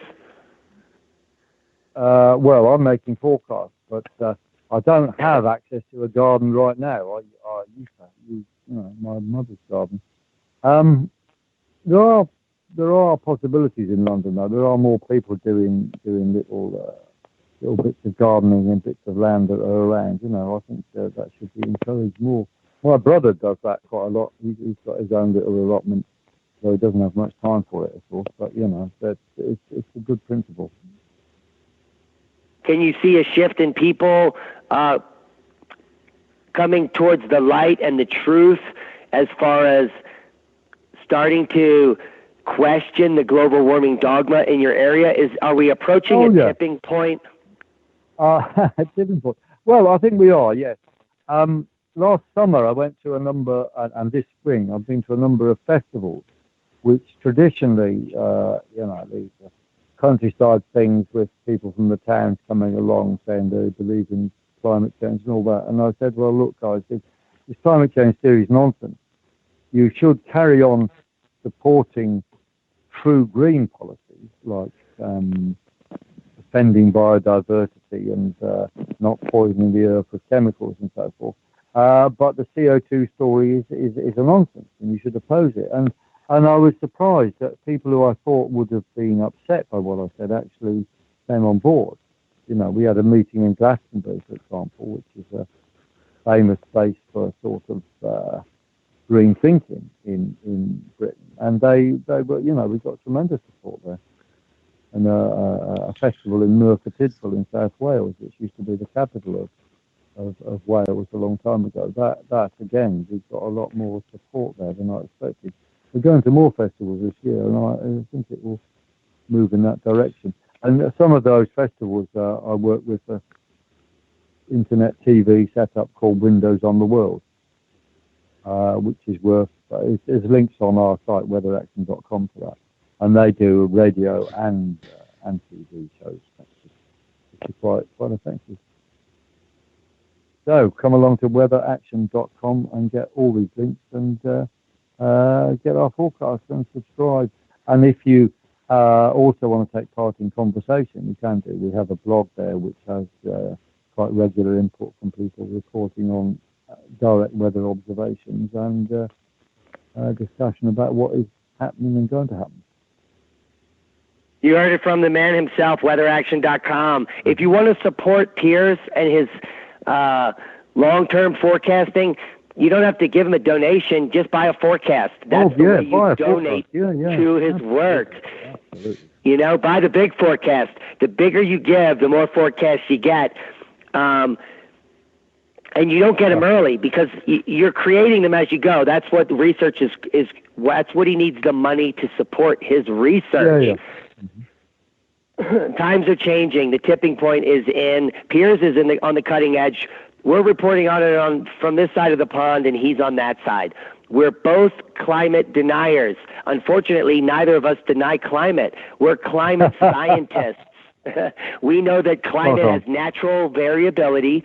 There are many forcing mechanisms, and predicting weather is a difficult task. It takes lots of historical data.